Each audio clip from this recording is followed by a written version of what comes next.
ॐ नमः गणेशाय नमः। ॐ नमो भगवते वासुदेवाय। नारायणं नमस्कृत्यं नरं चैव नरोत्तमं देवी सरस्वती व्यासं ततो मुदीरये। मूकं करोति वाचालं पङ्गुलङ्घयते गिरिं यत्कृपातमः वन्दे परमानन्दमाधवम्। भागवत महापुराण तृतीय स्कंद चतुर्दश अध्याय। शुक उवाच मैत्रेय वाणी शुणी कने तोष नहिला तार मने। कृष्ण शुकर रूप कथा अमृतर समय गाथा।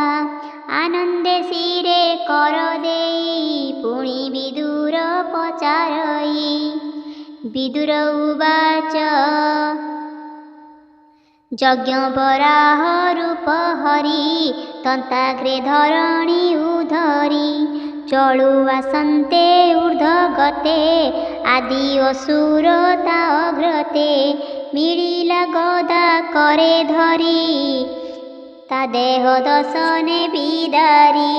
एकथा शुणी तुम्भ मुखे एबे पचारे मन सुखे। से दैत्य तेजे अनर्गला कि हेतु गदा युद्ध कला। ताहार जन्म कर्म जेते विस्तारी कह मुनि मते। परम कुतूहल बाणी जीवन स्तरे जहा शुणी। मैत्रेय उवाच तु धन्य धन्य कुरु वीर ए साधु प्रश्न चेतोहर। हरिचरित गुरु कथा अमृतर समय गाथा। जहा शुणन्ते मृत्यु पाश सुक्षीण चक्रे होए नाश। से स्वयंभुव मुनिसुत उत्तान पाद सुख ख्यात। तपर बळे से प्रचंडे शरण देई मृत्यु मुंडे। स्वभावे तेजे अनर्गला परम पदे से पशिला। तु जेबे पचारिलु मते विदुर शुण एक चिते। प्रस्तावे इतिहास बाणी देवंक सभा मध्ये शुणी। देव समीपे देव देव ब्रह्मा कहिले जे प्रस्ताव। जाणई एथिर कारण कहिबी एक चिते शुण। दक्ष दुहिता दिति नामा कश्यप ऋषिंकर बामा। से एक दिने संध्या काले एक पशिला यज्ञशाळे। मिलिला निज पति पासे कामे पीड़ित रति आसे। से महाऋषि यज्ञ घरे मंत्रे आहुति घृत धारे। यज्ञ पुरुष प्रीति अर्थे अस्त पर्वते सूर्य जानते। हबीर अग्नि की पूजन करन्ति होई तो समन। निबिड़ संध्या आगमने मिलिला स्वामी सन्निधाने। समाधि स्थित स्वामी पासे काम पीड़िता दिति बसे। कर अंजलि शिरे देई बोले कश्यप मुख चाहि। दिति उवाच भोनाथ शुण तपोधन अनंग घेनी सरासन। ता पंचबाणे मोर मने दहई तुम्भर बिहुने। कदली बन जेने गज दन्ते विदारे महातेज। समृद्धि देखी सपत्नीर मम मन दग्ध निरंतर। तु प्रजापति ईश्वर सर्वकल्पना सुख घर। एबे मोठारे अनुग्रह करी सकल सुख दिय। ଯାହାକୁ ସ୍ୱାମୀ ହୋଏ ତୁଷ ସଂସାରେ ରହେ ତାର ଯଶ। ଆପଣା ରୂପେ ପତ୍ର ଜାତ ହୁଅଇ ଯାର ଗର୍ଭଗତ। ଆମ୍ଭର ଗର୍ଭେ ପୁତ୍ର ହେଲେ ତୋ ଯଶ ବିସ୍ତାରିବ ଭଲେ। ମୋ ପିତା ଦକ୍ଷ ପ୍ରଜାପତି ପ୍ରଜା ସର୍ଜନେ ତାର ମତି। ଆମ୍ଭର ଗର୍ଭେ ପୁତ୍ର ଯେତେ ଧର୍ମେ ପାଳିବେ ଏ ଜଗତେ। ଏକଥା ମନେ ବିଚାରିଲା ଯତ୍ନେ ଆମ୍ଭଙ୍କୁ ପଚାରିଲା। ସମତି ଦେଖିଣ ଆମ୍ଭର ତେଣୁ ବରିଲା ତତେ ବର। ଆମ୍ଭେ ଯେ ଭଗ୍ନି ତର ଦୋଷ ତୁମ୍ଭର ଚରଣେ ବିଶ୍ୱାସ। ଆମ୍ଭର ରୂପ ଶୀଳ ଗୁଣ ତୁମ୍ଭେ ତ ପ୍ରତ୍ୟକ୍ଷ ପ୍ରମାଣ। ଭୋନାଥ ନଳିନ ଲୋଚନ ଏବେ ତୁ କର ମୋ ବଚନ। ମୋ ସଙ୍ଗେ କର ଏବେ ରତି ସୌଭାଗ୍ୟ ହେଉ ମୋ ସନ୍ତତି। ମୈତ୍ରେୟ ଉବାଚ ଏମନ୍ତେ ଶୁଣି ତା ବଚନ କଶ୍ୟପ ହୋଇ ଦୁଃଖ ମନ। ଚାହିଁଲେ ଦିତିର ବଦନ ଅନଙ୍ଗ ବାଣେ ଛନ ଛନ। ଦେଖି ତାହାର ଦୁଷ୍ଟଚିତ କହନ୍ତି ମରିଚିଙ୍କ ସୁତ। କଶ୍ୟପ ଉବାଚ ଶୁଣ ସୁନ୍ଦରୀ ମୋ ବଚନ ମୁହିଁ ଜାଣଇ ତୋର ମନ। ଏ ସନ୍ଧ୍ୟା କାଳେ ମୋର ପାଶେ ତୁ ଯେ ମିଳିଲୁ ରତି ଆସେ। ଏ ଧର୍ମ ପ୍ରମାଣ ସ୍ୱଭାବ କେ ତାହା ଅନ୍ୟଥା କରିବ। ଏଣୁ ତୋହର ପ୍ରିୟ ଯେତେ କରିବି ତୋହର ଆୟତେ। ସଂସାର ସ୍ୱଭାବଟି ଏହି ଯେ ଧର୍ମ କର୍ମେ ରହେ ଗୃହୀ। ସର୍ବ ଆଶ୍ରମ ମଧ୍ୟେ ସାର ପୁତ୍ର କଳତ୍ର ଘେନି ଘର। ଏଣୁ ହୁଅଇ ଦୁଃଖ ପାର ବୋଇତେ ଜେନେ ପାରାବାର। ଆତ୍ମାର ଅର୍ଦ୍ଧ ସମନାରୀ ଅନ୍ୟଥା କେବା ତାହା କରି। ତାହାର ତହିଁ ଗୃହଭାର ଦେଇ ନିଶ୍ଚିନ୍ତେ ଥାଇ ନର। ଯାହାର ଆଶ୍ରେ ପ୍ରାଣୀ ଥାଇ ଇନ୍ଦ୍ରିୟ ଶତ୍ରୁଙ୍କୁ ଜିଣଇ। ଏଣୁ ତୁମ୍ଭର ଉପକାର ବୁଝା ଯେ ନ ଯିବ ଆମ୍ଭର। ଏକଥା କେ କରିବ ଆନ ଯାହା ସଞ୍ଚିଲେ ଭଗବାନ। ଏବେ ତୁ ଧୀର ଆତ୍ମମନେ ମୁହୂର୍ତ୍ତେ ରହ ମୋ ବଚନେ। ଦେଖ ଏ ଭୟଙ୍କର ବେଳା ପ୍ରେତ ପିଶାଚ ଗଣ ମେଳା। ଭୂତ ବେତାଳ ଘେନି ସଙ୍ଗେ ରମନ୍ତି ଭୂତ ପତି ରଙ୍ଗେ। ଦେଖ ଏ ଘୋର ସନ୍ଧ୍ୟା କାଳେ ଘୋର ଶବଦ ଗଣ ମେଳେ। ଶ୍ମଶାନ ଧୂଳିରେ ଧୂସର ଜଟା କଳାପେ ଭୟଙ୍କର। ଭସ୍ମ ଲେପନ ସର୍ବ ଅଙ୍ଗେ ଭୂତାଦି ଗଣ ଘେନି ସଙ୍ଗେ। ବୃଷଭେ ବସି ଭୂତପତି ଦେଖଇ ସର୍ବଜନ ଗତି।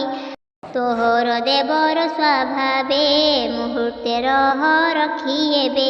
ପର ପର ଯାର ନାହିଁ ବନ୍ଦନ ନିନ୍ଦନ ବା କାହିଁ। ଆମ୍ଭେ ସକଳେ ଯାଚରଣେ ସେବୁ ସୁବ୍ରତ ଆଚରଣେ। ତାର ପ୍ରସାଦ ଶେଷ ଭୋଗ ଭୁଞ୍ଜୁ ଅତ୍ୟଲ୍ୟ ସୌଭାଗ୍ୟ। ଯାର ନିର୍ମଳ ଗୁଣ ଚିନ୍ତି ମାୟା ପଟଳେ ସର୍ବଜତି। ଚିହ୍ନନ୍ତି ଲିଲେପ ଶରୀର ଅଚିନ୍ତ୍ୟ ଗୁଣ ଯେ ଗଭୀର। ନିର୍ମଳ ଚେତା ମୁନି ଗଣେ ଧ୍ୟାନେ ଚିନ୍ତିତି ଯାଚରଣେ। ତପ ସାଧନେ ଯୋଗେ ଚିନ୍ତି ଅଶେଷ ସମ୍ପତ ଲୋଭନ୍ତି।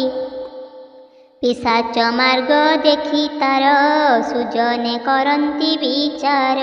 ଊଣା ଅଧିକେ ଯାର ନାହିଁ ପିଶାଚ ଚେଷ୍ଟାରେ ଭ୍ରମଇ। ତାଙ୍କୁ ଯେ ଦୁର୍ଭଗ ହସନ୍ତି ସେ ତା ମହିମା ନ ଜାଣନ୍ତି। ଯା ମାୟା ବଳେ ଏ ସଂସାର ସୃଷ୍ଟି ପାଳନ ସଂହାରଣ। ଯେ ବିଶ୍ୱ ପରମ କାରଣ ପିଶାଚ ଚେଷ୍ଟା ତାର ଦେଖି ସାଧବ ଜନେ ହନ୍ତି ଦୁଃଖୀ। ଚରିତ ବିଡ଼ମ୍ବନ ତାର ଦେବ ମାନବେ ଆଗଚର। ମୈତ୍ରେୟ ଉବାଚ ଇନ୍ଦ୍ରିୟ ଗଣ ସେ ଦିତିର କାମରେ ହୋଇଲା ଅସ୍ଥିର। ଏମନ୍ତେ ସ୍ୱାମୀ ବାକ୍ୟ ଶୁଣି ସ୍ୱଭାବେ ଉନ୍ମତ୍ତ ତରୁଣୀ। ମଦନ ବାଣେ ଭୋଳଚିତ ବେଗେ ଧଇଲା ସ୍ୱାମୀ ହସ୍ତ। ବସ୍ତ୍ର କରସି ବାମ କରେ କଟାକ୍ଷେ ଚାହେଁ କାମ ଭରେ। ବୃଷଳି ପ୍ରାୟ ଲଜ୍ଜା ଛାଡ଼ି ରମଣ ରସେ ଚିତ ବଢ଼ି। ପତ୍ନୀ ନିର୍ବନ୍ଧ ମୁନି ଦେଖି ଧର୍ମ ବିଷয়ে ମନେ ଦୁଃଖୀ। दैव रूप जे ईश्वर ताहांकु करी नमस्कार। एकांते जाई तार संगे मेल होइले रति रंगे। पत्नी रमण रस सारी तक्षणे आचमन करी। कर चरण धोई जले आसने बसिले निश्चले। गायत्री मंत्र प्राणायाम करी चिंतिले विष्णु नाम। निर्मल ज्योति रूपे मन निवेशी होइले मौन। तक्षणे उठी दीति बेगे वस्त्र आच्छादी सर्वांगे। सल्लजे अध मुख रही कहे कश्यप मुख चाही। दीति उवाच भोनाथ शुण मो वचन मोहर कर्म फलहीन। जे गर्भ होइब मोहर जे मन्ते नाश नहे तार। अवज्ञा करी भूतपति मुझे आचरी लिय नीति। भरुद्र नमु तो चरणे तोर विहार भूत गणे। हे शिव शिव दण्डधर उदण्ड दण्ड तोर कर। तू उग्र भीम उमापति तो अनुग्रहे नाही भीति। अपराध नाशे तोर दया ताकू न लागे विष्णु माया। तू उग्र रूप क्षमा कर नमो नमस्ते तो पयर। संहारे क्रोध रूप तोर तो पदे मोर नमस्कार। गर्भ मरख हे गोसाई प्रसन्न हुओ दया बही। हे प्रभु देव भगवान आम्भଙ୍କୁ होइबा प्रसन्न। मुझे स्वभावे स्त्री जाति नमो नमस्ते सतीपति। पत्नी स्वभाव भले जान विचारी हुओ तू प्रसन्न। मैत्रेय उवाच गर्भ आशीषे मन देई कंपे कश्यप मुख चाही। तक्षणे ध्यान बेगे मुनि कहन्ति पत्नी आगे। कश्यप उवाच भो सखी शुण शुद्ध चित्ते ए कर्म तोहर आयते। मुहूर्त दोष भयंकर देव हेळन कर्म तोर। ए दोषु तोर गर्भगते जन्म होइबे बेनी सुते। दुष्ट होइबे एसयळे तप साधन कर्म फले। ए तीन पुर राजा गणे विकले खटिबे चरणे। धन जीवन से हरिबे प्राणी की दुख शोक देबे। निर्दोष प्राणी की मारणे पर रमणी करसणे। ए आदि जेते पाप कर्मे बळे करिबे मति भ्रमे। महत जने कोप जात करिबे सेहि बेनी भ्रात। ताहांक देखि दुष्ट कर्म कोपिबे श्री पुरुषोत्तम। ए मही तळे देह बही विष्णु मारिबे बेनी भाई। इंद्र जेसने देह धरी घोर पर्वत दर्प हरि। हेमंते कश्यप वचन विषाद शुणी दीति मन। स्वामी चरण तले पड़ी बोलोइबेनी कर जोड़ी। दीति उवाच भोनाथ मोर पुत्र जेबे संसारे दुष्ट कर्म भावे। विष्णुर हस्ते जीवे नाश एणे मोहर नाही त्रास। तहीं कि मोर भय नाही ब्राह्मण कोपे मुडरई। ब्राह्मण कोपे जे मरंती प्राणीक बोध आचरंती। ताहांक नाही सुख लेश नरके हुअंती प्रवेश।